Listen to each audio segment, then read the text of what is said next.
The Alters was developed and published by 11-Bit Studios, the same group that did the Frostpunk games, as well as This War of Mine. It was released in June of 2025 for both the Xbox and PlayStation consoles, with a day one release on Game Pass, which is where I played it.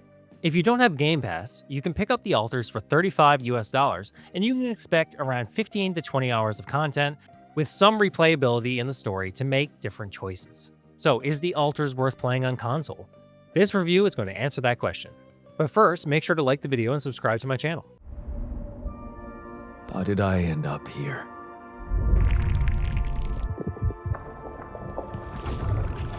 My whole life, all its ups and downs, led me to this place. Far from home, far from anyone I know. A journey whose route is unknown, and the destination out of sight. Let's begin with the technicals and graphics for the Alters. The game looks really good on console. The environments, which are relatively small, are detailed and really reminded me a lot of Death Stranding. In fact, a lot of this game is similar to Death Stranding, from how you move across the map, setting up small outposts along the way, and the general look and feel of the game. The Alters, while looking really good, does have a few technical issues on console. There are bugs and glitches that will have you frozen in menus, getting stuck on objects in the world, or being unable to interact with your Alters or the environment around you inside your base. Everything clears up on a restart, however, but I did have a few crashes that made me restart the day. There isn't a traditional autosave in the Alters, instead the game saves each morning. But there are a limited amount of saves, and the oldest ones will eventually be cleared out to make room for the new. This can mean that if you mess up and don't have enough time left to complete your mission, you are limited on how far you can go back. But overall, the Alters is pretty polished, with good voice acting and character models to go along with them. A few voice actors make their return, and you may notice the voice of Geralt of Rivia makes an appearance. Oh, no, it's the captain. Shit.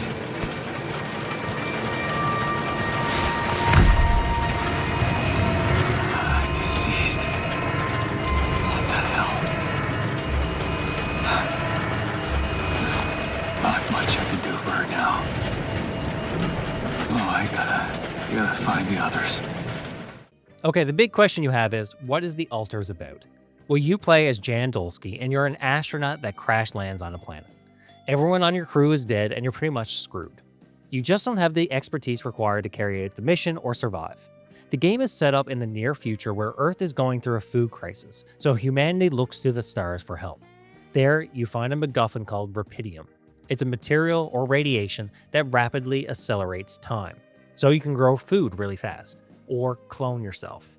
Jan is tasked with making Alters of himself, genetic copies that are different from him in that their minds are simulated using a computer. Essentially, they're copies from different timelines.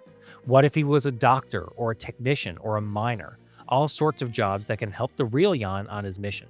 That's how the story is set up. Jan is alone, he makes copies of himself to help them, and they need to find a lot of Rapidium to get back to Earth. What makes things more difficult is that the planet they are on has intense radiation at night and a sun that burns everything on the surface away as it slowly travels. That means everything you do has a time limit on it. You're in a race against a slow-moving sun to gather the resources you need and get the hell out of Dodge before you're burned to a crisp. The game doesn't really tell you much of the lore outside of that. You don't really get to know much of what's happening on Earth or much about Ally Corp, who are the people you work for. You basically signed up for the space duty, went to sleep, and woke up on this hostile planet.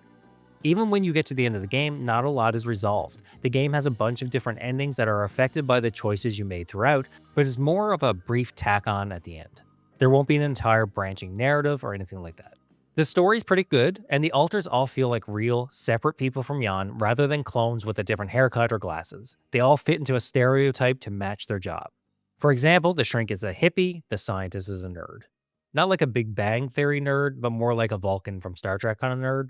A lot of the story's conflict comes from these Alters, and apart from the technician and the scientist, you don't need to make any more than that, but it will make the game very hard without them. Here goes. In a sample. Idiom. I'm starting to worry this wasn't such a good idea.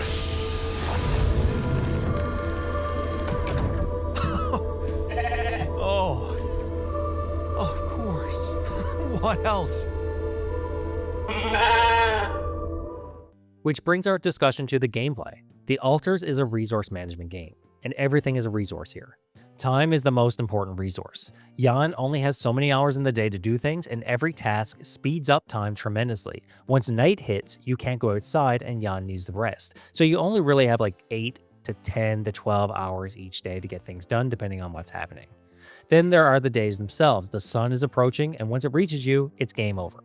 So everything is on a timeline, and you need to be strategic on what you prioritize and what not. You have different materials in the game you can gather, like minerals, metals, organics, and rupidium. Each is required to craft different items that you're going to need and build modules for your base to use to progress. The game is about a constant juggling of time and materials. You are always low on something, and when you finally get a handle on things, you start to run out of time and you need to push towards your objective. The game has 3 separate acts, each of which takes place with a different obstacle blocking your path. So you need to keep yourself and everyone else alive, you need to build things and gather materials, you need to solve the obstacle blocking your progress through the mission, and you need to not burn in the sun. Your altars, who are supposed to help you, are also a resource, and they have their own problems. You have to keep them happy and healthy and fed, and if they get mad at you, you're screwed as well. The Altars is a game of spinning plates, where you're constantly trying to keep everything together as things break down. The last act, in particular, Act 3, is the worst for this. It's incredibly hard if you don't have the right research, or you didn't stockpile enough resources, and you tried to rush the main story.